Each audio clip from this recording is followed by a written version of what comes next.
Hi అండి. Weight loss journey సిరీస్‌లో నేను డిజైన్ చేసుకున్న మై హైబ్రిడ్ డైట్ ప్లాన్‌లో ఈ ఎపిసోడ్ టాపిక్ నేమ్ వచ్చి బ్రేక్‌ఫాస్ట్. వీడియోలోకి వెళ్ళే ముందు నేనెప్పుడు డిస్కస్ చేసే పాయింట్సేనండి. నేనొక డాక్టర్‌ని కాదు, డైటీషియన్ కాదు, అలాగే ఒక న్యూట్రిషనిస్ట్‌ని కూడా కాదు. ఇంక లేట్ చేయకుండా వీడియోలోకి వెళ్ళిపోదాం. Welcome back to my channel LWD logs life without diabetes. Episode 1లో నేనేం చెప్పాను, నేనిద్దరిని ఫాలో అవుతున్నాను అని చెప్పాను. వాళ్ళే మంతెన సత్యనారాయణ రాజు గారు, అలాగే ఖాదర్ సార్. సో, వీళ్ళిద్దరిని కంబైన్ చేసి నేను బ్రేక్‌ఫాస్ట్ ఏ విధంగా డిజైన్ చేసుకున్నాను అనేది నేను ఈ వీడియోలో కంప్లీట్ డీటెయిల్డ్‌గా నేను ఎక్స్‌ప్లెయిన్ చేస్తాను. ఇక్కడ నేను డే దేనితోని స్టార్ట్ చేస్తాను అని చెప్పేదానికన్నా ముందు నేను డే దేనితో ఎండ్ చేస్తాను అనేది చెప్పడం చాలా ఇంపార్టెంట్ అండి. ఇక్కడ నేను నైట్ డిన్నర్ అనేది సీజనల్ ఫ్రూట్స్‌తోని 7:00కి గాని క్లోజ్ చేస్తే, మళ్ళీ మార్నింగ్ 7:00 దాకా కూడాని నేను ఎటువంటి ఫుడ్ ఐటెమ్ అనేది తీసుకోనండి. అంటే ఇక్కడ నేను నైట్ డిన్నర్‌కి, మార్నింగ్ బ్రేక్‌ఫాస్ట్‌కి ఖచ్చితంగా 12 అవర్స్ ఫాస్టింగ్ టైమ్ అనేది నేను మెయింటైన్ చేసుకుంటానండి. 12 అవర్స్ కంప్లీట్ అయిన తర్వాత నా డే అనేది నేను డైట్ స్టార్ట్ చేసిన ఫస్ట్ రోజున నేను మెంతులు, మజ్జిగని తీసుకునేవాడిని. మెంతులు, మజ్జిగ నేను ఏ విధంగా తీసుకునేవాడినండి, ఓవర్ నైట్ మొత్తం మెంతుల్ని నేను మజ్జిగలో నానబెట్టేవాడిని. సో, పొద్దున్న లేసిన తర్వాత ఆ నానిన మెంతులు ఏవైతే ఉన్నాయో అవి నేను రుబ్బుకునేవాడిని. రుబ్బుకొని ఈ మెంతుల్ని మళ్ళీ నేను మజ్జిగలోకి ట్రాన్స్‌ఫర్ చేసి, ఆ మొత్తం ఆ లిక్విడ్‌ని మజ్జిగతో సహా మెంతుల్ని డైరెక్ట్‌గా మింగేసేవాడిని. ఇక్కడ నేను ఈ మెంతులు, మజ్జిగ అనేది నేను కంప్లీట్‌గా 1 మంత్ అనేది కంటిన్యూయస్‌గా తీసుకున్నానండి. ఎప్పుడైతే 1 మంత్ కంప్లీట్ అయిందో ఇంక నేను దీన్ని పక్కన పెట్టేసి, నేను కాదరవల్లి సార్ చెప్పిన అంబలికి నేను ట్రాన్స్‌ఫర్ అయ్యాను. అంబలి ఏ విధంగా తయారు చేస్తారనేది నేను మట్టి పాత్రలో ఆరోగ్యకరమైన అంబలి అని చెప్పి నేను ఒక వీడియో చేశాను. ఒక్కసారి వీలైతే ఆ వీడియో ఒకసారి చూడండి. ఇక్కడ బాగా గుర్తుంచుకోవాల్సింది ఏంటంటే, మీరు ఎప్పుడైతే ఖాళీ స్టమక్ మీద మీరు ఏ ఫుడ్ అయితే తీసుకున్నారో అది కంప్లీట్ అబ్జార్ప్షన్ అనేది జరుగుతది. ఈ అంబలిని మాత్రం అస్సలు లైట్ తీసుకోకండి. ఎందుకంటే ఈ అంబలి ద్వారా మనకి హార్మోనల్ చేంజెస్ అనేవి చాలా అవుతాయి. మనకి కనిపించిన మంచి మంచి చేంజెస్ అన్నీ కూడాని మన బాడీలో స్టార్ట్ అవ్వడం మొదలవుతాయి.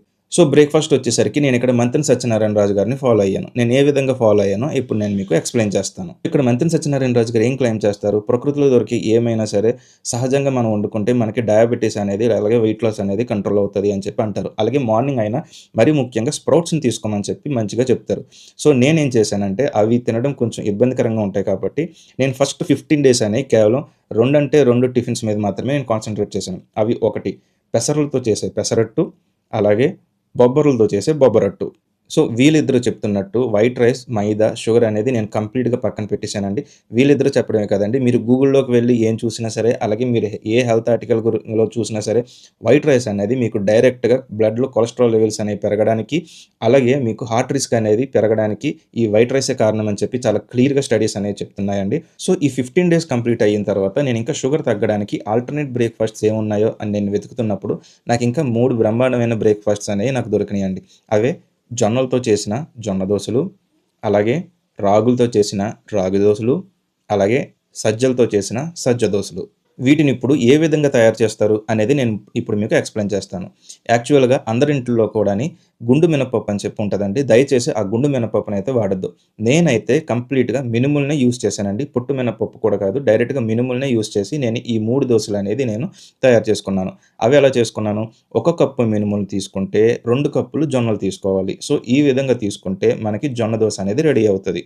వీటినిప్పుడు ఏం చేయాలి? ఓవర్ నైట్ మొత్తం నానబెట్టండి. నానబెట్టిన తర్వాత పొద్దున లేచి దీన్ని గ్రైండ్ చేసి మీరు దోసలు అనేది వేసుకోవచ్చు. సో, ఇప్పుడు రాగి దోసల దగ్గరికి వద్దామండి. రాగి దోసలు కూడా సేమ్ అంతేనండి. ఒక కప్పు మినుములు తీసుకుంటే 2 కప్పులు రాగులనేవి మనం తీసుకోవాలి. అలాగే సజ్జ దోసల గురించి మాట్లాడుకుంటే ఇవి కూడా సేమ్ అండి.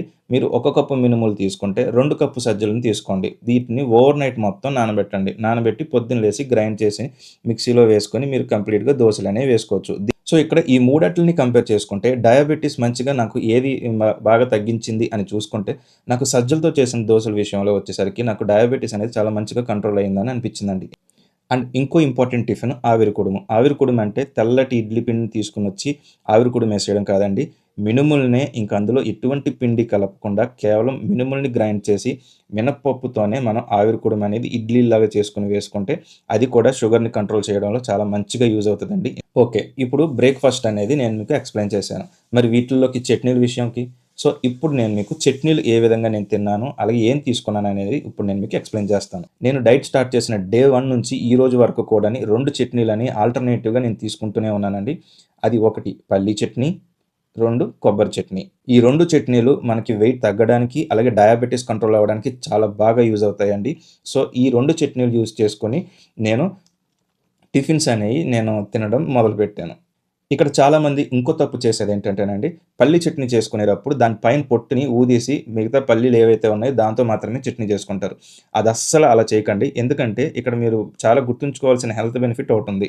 పల్లిలో మనకి నరాల వీక్‌నెస్ చాలామందికి నరాల వీక్‌నెస్‌తోని బాధపడతారు. అంటే కాళ్ళు, చేతులు బాగా షివర్ అవుతాయి. వాళ్ళు పొట్టుతో సహా మీరెప్పుడైతే పల్లీలు తీసుకుంటారో మనకి నర్వస్ ఇష్యూస్ అనేవి చాలా బాగా కంట్రోల్ అవుతాయి. సో, నేను ఈ విధంగా బ్రేక్‌ఫాస్ట్ టూల్స్ అనేవి నేను నేను డిజైన్ చేసుకొని ఫాలో అయిన తర్వాత నాకు ఒక డేలో 25% డయాబెటిస్ అనేది నాకు కంట్రోల్ అయ్యిందని చెప్పి నేను క్లెయిమ్ చేసుకున్నాను. 25% అంటే డే మొత్తంలో మనం 4 సార్లు తింటే ఒక పార్ట్‌ని 25% కింద మనం డివైడ్ చేసుకుంటే సో, ఈ 25% నేను డయాబెటిస్‌ని మంచిగా కంట్రోల్ చేసుకున్నానని చెప్పి నాకనిపించింది. సో, ఇప్పుడు last but not least water intake. Water intake అనేది మన బాడీకి చాలా యూజ్ అండి.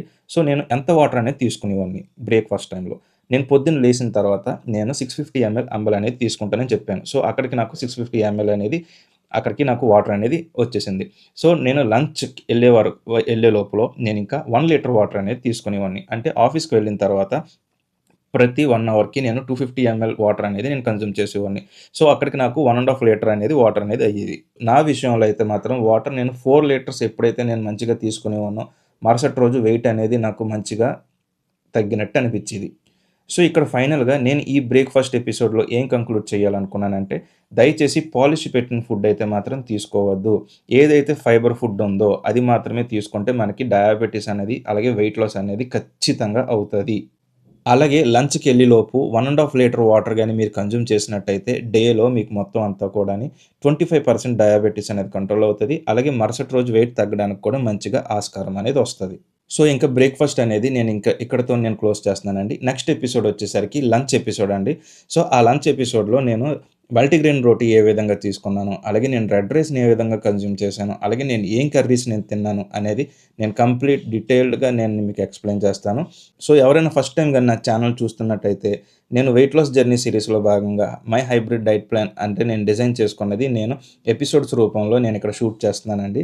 సో, ఖచ్చితంగా ఫాలో అవ్వండి. ప్రతీదీ కూడాని నేను ఎలా తగ్గాను అనేది నేను పిన్ టు పిన్ నేను ఎక్స్‌ప్లెయిన్ చేస్తా ఉన్నాను. సో, ఇంక ఈ వీడియో నేను ఇక్కడితో క్లోజ్ చేస్తున్నానండి. ఎవరికైనా ఏమైనా డౌట్స్ ఉంటే నేను ఏ విధంగా తగ్గాను అని మీకు ఏమైనా సందేహాలుంటే ఖచ్చితంగా కామెంట్ చేయండి. నేను దానికి ఖచ్చితంగా ఆన్సర్ చేస్తాను. అలాగే నెక్స్ట్ ఎపిసోడ్‌లో మళ్ళీ కలుసుకుందాం. అప్పటి వరకు లైక్ చేయండి, షేర్ చేయండి, సబ్స్క్రైబ్ చేయండి. అలాగే ఈ ఎపిసోడ్స్ అన్నిటిని కూడా ఫాలో అవ్వండి. Thank you.